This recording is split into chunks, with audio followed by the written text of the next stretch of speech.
샬롬. 오늘 또 하나님의 은혜와 평강이 여러분 가운데 함께하기를 축복합니다.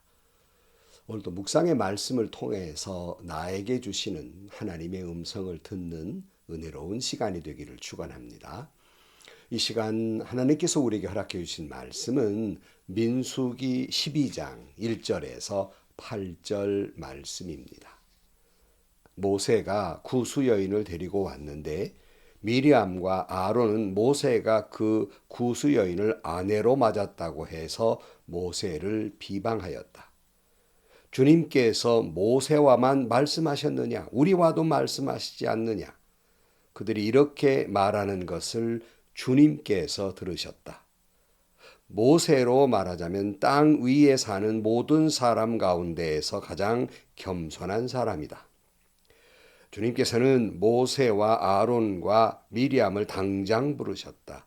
너희 셋은 회막으로 나오너라. 세 사람이 그리로 나갔다.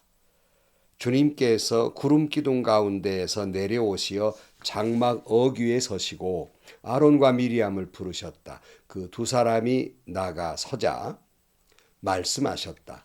너희는 나의 말을 들어라. 너희 가운데 예언자가 있으면 나 주가 환상으로 그에게 알리고 그에게 꿈으로 말해줄 것이다. 나의 종 모세는 다르다. 그는 나의 온 집을 충성스럽게 맡고 있다. 그와는 내가 얼굴을 마주 바라보고 말한다. 명백하게 말하고 모호하게 말하지 않는다. 그는 나 주의 모습까지 볼 수 있다. 그런데 너희는 어찌하여 두려움도 없이 나의 종 모세를 비방하느냐. 아멘. 자, 이스라엘은 이제 오아시스 하세롯에 도착을 합니다. 근데 여기서 한 사건이 일어납니다. 그것이 오늘 본문의 말씀인데요. 1절 말씀을 다시 보시면 모세가 구스 여인을 데리고 왔는데 미리암과 아론은 모세가 그 구스 여인을 아내로 맞았다고 해서 모세를 비방하였다. 모세 아내 십보라가 죽고 아마 이 모세가 구스 여인과 재혼을 한 것 같습니다. 여기 이 구스라는 말은 오늘의 에티오피아 지역을 말하고 있다 할 수 있겠습니다. 혹 미디안 광야라 이렇게 말하기도 하지만 그런데 이 모세의 재혼에 대해서 미리암과 아론이 비방을 한 것입니다. 미리암과 아론이 누구입니까? 한 형제 아닙니까? 아론은 당시의 대제사장이었고 미리암은 누구입니까? 조금 더 거슬러 올라가서 모세가 태어날 때 이집트 왕 바로는 이스라엘 사람들이 강성해짐을 두려워해서 혹 이스라엘 여인들이 그 남자아이를 낳으면 나일강에 버리도록 명령을 내립니다. 모세의 어머니 요게벳이 모세를 낳았는데 참아 버리지 못하고 3개월 동안 숨겨두었다가 하는 수 없이 방수 처리를 한 그런 바구니에다가 아기 모세를 넣어서 이제 강으로 흘려 보냅니다. 그런데 마침 바로의 딸이 목욕하러 나왔다가 그 아이를 발견하고 불쌍히 여기고 이제 입양하기로 결정을 하게 되지요. 그런데 이때 자기 동생이 떠내려가는 걸 지켜보고 있었던 미리암이 썩 나서서 혹 이 아이에게 젖을 물릴 히브리 여인을 소개해 줄 수 있습니다 해서 이 모세의 어머니 요게벳이 이 모세에게 젖을 물리면서 장성할 때까지 키우게 됩니다. 다 이것이 미리암의 지혜였기 때문이에요. 그리고 또 하나 미리암의 하나의 큰 사건이 하나 있습니다. 바로 그것은 이스라엘 사람들이 이집트를 이제 탈출해서 홍해를 만났을 때 하나님이 기적을 베풀어 주셔서 홍해를 이 바다를 육지처럼 건넜잖아요. 너무나도 기뻐서 미리암이 소고를 치며 춤을 추며 하나님을 찬양합니다. 이때 많은 여인들이 함께 춤을 추며 주님을 찬양합니다. 이후로 이 미리암은 여선지자로 활동을 하기를 시작하며 리더십을 발휘하게 됩니다. 그러니까 한 형제, 모세는 이스라엘 전체의 지도자, 아론은 이스라엘의 대제사장, 미리암은 이스라엘의 여선지자, 이렇게 맡아서 리더를 해 나갔던 것입니다. 그런데 이 한 형제였던 그 아론과 미리암이 모세가 구수 여인과 재혼했다고 비방을 한 것입니다. 오늘 2절 말씀. 주님께서 모세와만 말씀하셨느냐? 우리와도 말씀하시지 않았느냐? 그들이 이렇게 말하는 것을 주님께서 들었다. 그러니까 미리암이 아니 지금 뭐 주님이 너하고만 말하냐? 우리하고도 말씀하시지 않느냐라고 야단을 한 거예요. 그러니까 한 교회에서 이런 일들이 있잖아요. 어떤 교인이 기도 가운데 나름의 응답받았다고 열심히 봉사할 때 여기에 좀 다른 생각을 가진 분도 말하기를 나도 응답받았다. 너만 응답받았냐? 나도 응답받았다. 서로 하나님의 받은 응답이 다른 거예요. 이것 때문에 때로는 싸우는 일을 보는 때가 있는데 바로 이런 꼴입니다. 너만 은혜 받았냐? 나도 은혜 받았다. 너만 응답 받았냐? 나도 응답 받았다. 뭐 이러고 있는 꼴이에요. 그러니까 겉으로는 지금 아론과 미리암이 모세의 재혼에 대해서 비방하는 것 같지만 이 내용으로 보아서 속내를 알라치면 도리어 그런 빌미를 잡고 모세의 리더십에 대한 시기, 질투, 비방을 하고 있었던 것입니다. 뭐 이것도 흔히 교회에서 일어나는 일들 아닙니까? 말하는 것을 보면 교회와 신앙적인 말을 하고 있는 것 같은데 속내를 보면 그 사람의 어떤 것에 대해서 시기나 질투 그리고 권력과 권익에 대한 도전일 때가 많다는 것입니다. 그 하나님의 이름을 팔고 예수님의 이름을 팔아서 누가 더 힘을 갖느냐 투쟁을 벌이고 있는 거예요. 뭐 참 부끄럽지만 목사 편이냐 장로 편이냐 안수 집사 편이냐 이러고 있는 거예요. 겉으로는 교회를 위해요. 겉으로는 믿음의 이야기를 하는 것 같은데 속내는 권력 다툼이에요. 힘자랑이란 말이에요. 여러분은 이런 일을 만났을 때 어떻게 반응하십니까? 오늘 본문의 모세는 단 한마디도 하고 있지 않습니다. 물론 다른 정황이 있을 수도 있습니다만은 단 한마디도 말하지 않아요. 아니 한 사람도 아니고 다른 사람도 아니고 자기 형제 두 사람이 비방을 하고 있어요. 이 말을 묵묵히 듣고 있습니다. 아니 다른 사람이 그래도 말려야 할 형제가 그럴 수 있습니까? 뭐 이 정도의 말을 할 수도 있겠는데 남이라면 덜 서운합니다. 형제가 비방하고 있을 때 상처는 더 큰 거예요. 그러니까 사랑했고 사랑하는 사람들로부터 비방을 들었을 때 비난을 들었을 때 그 말할 수 없는 고통을 느끼지요.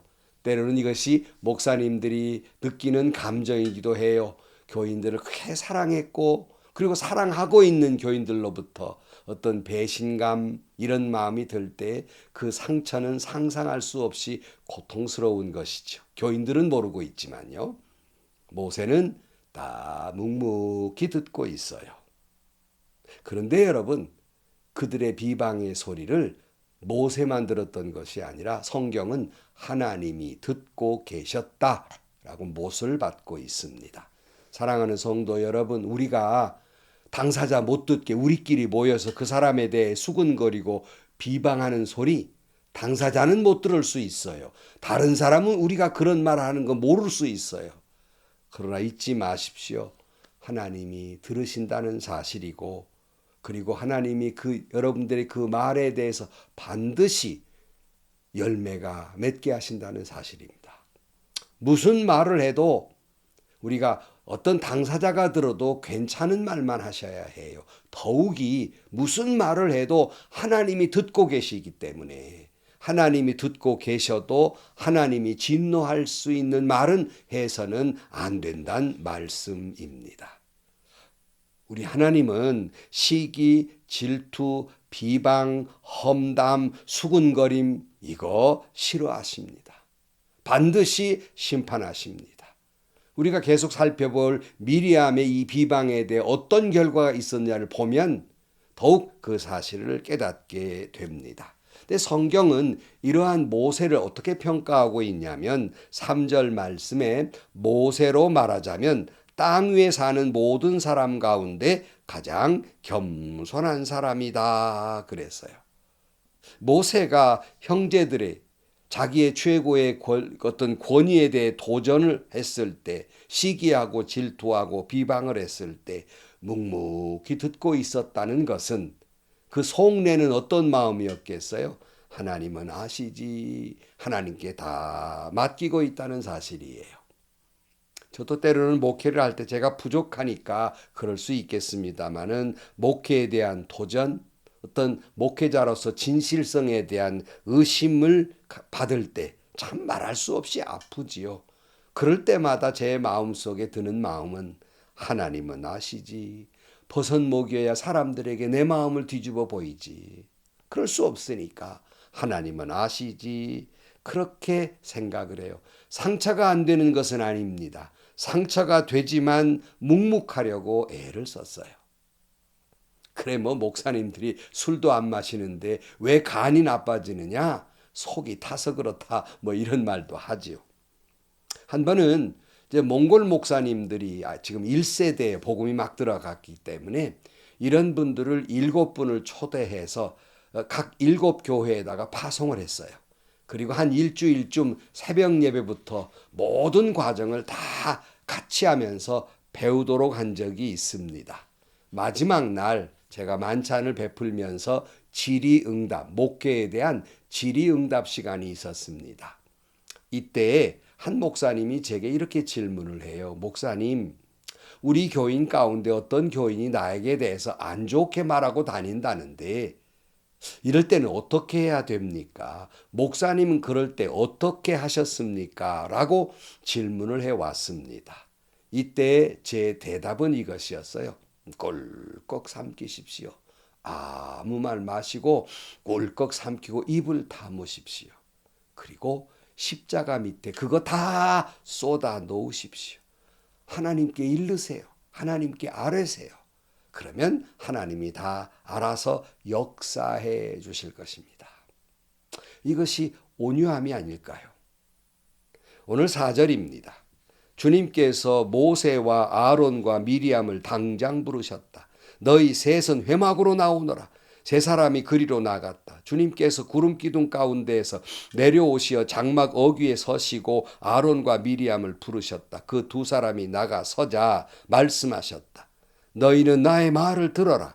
너희 가운데 예언자가 있으면 나 주가 환상으로 그에게 알리고 그에게 꿈으로 말해줄 것이다.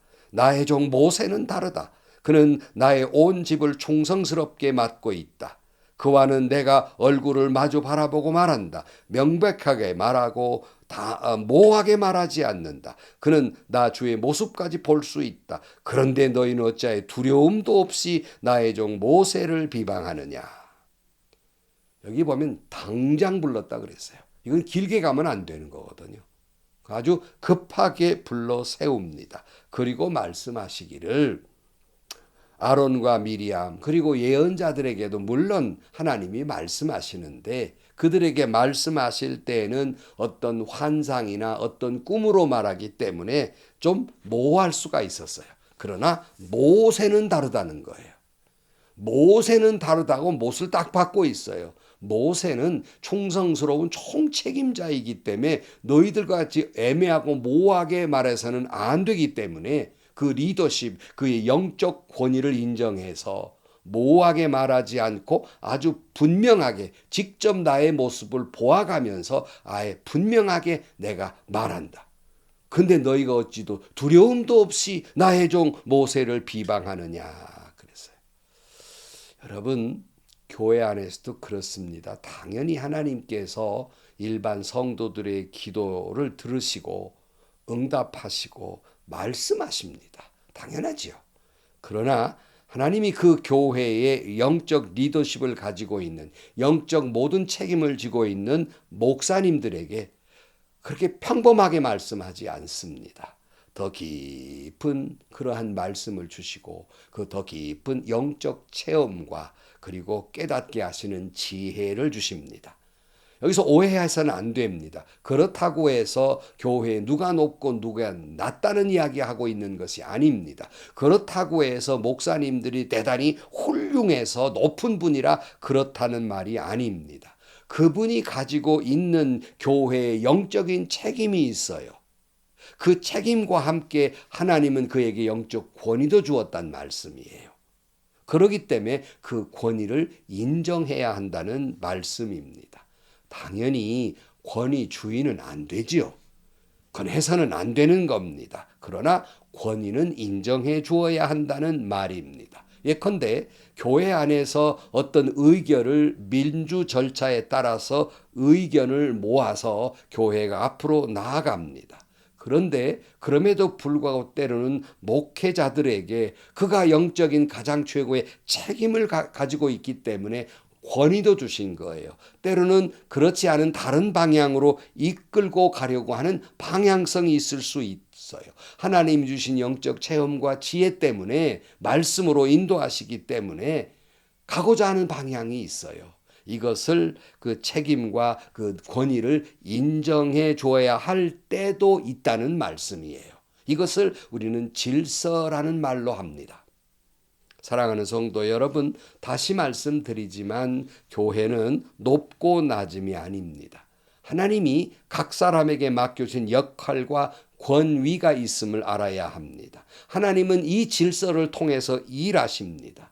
이렇게 역사하시고 이렇게 질서가 깨져버린다면 하나님의 뜻을 온전히 이룰 수 없는 것입니다. 그러므로 우리는 한 교회 안에서 피차 온유하고 겸손해야 됩니다. 예수님은 당신을 잡으러 온 대제사장 종 말고의 귀를 베어버린 베드로에게 뭐라고 말씀하셨습니까? 누가복음 22장 51절 옛날 성경으로 읽어드립니다. 예수께서 일러 이르시되 이것까지 참으라 하시고 그 귀를 만져 낫게 하시더라. 성도 여러분, 어떤 일을 만나셨습니까? 주님 말씀하십니다. 이것까지 참으라. 도저히 이번만은 못 참겠습니다. 주님 말씀하십니다. 이것까지 참으라. 한 번은 다윗이 아들 그 압살롬의 반란으로 처절하게 아들한테 쫓겨남을 당하고 처절하게 도망을 갈 때에 저 건너편에 시므이란 사람이 저주해 가면서 조롱을 합니다. 이때 아비새 장군이 당장 쫓아가 저놈의 목을 베어오겠습니다 라고 흥분을 할 때 다윗이 뭐라고 그러지요? 사무엘하 16장 10절 말씀에 왕은 대답하였다. 스루아의 아들아, 나의 일에 너희가 왜 나서느냐? 주님께서 그에게 다윗을 저주하라고 분부하셔서 그가 저주하는 것이라면 그가 나를 저주한다고 누가 그를 나무랄 수 있겠느냐? 그런 다음에 다윗이 아비새와 자기의 모든 신하에게 말하였다. 생각해 보시오. 나의 몸에서 태어난 자식도 나의 목숨을 노리고 있는데 이런 때에 하물며 저 베냐민 사람이야 더 말해 무엇하겠소.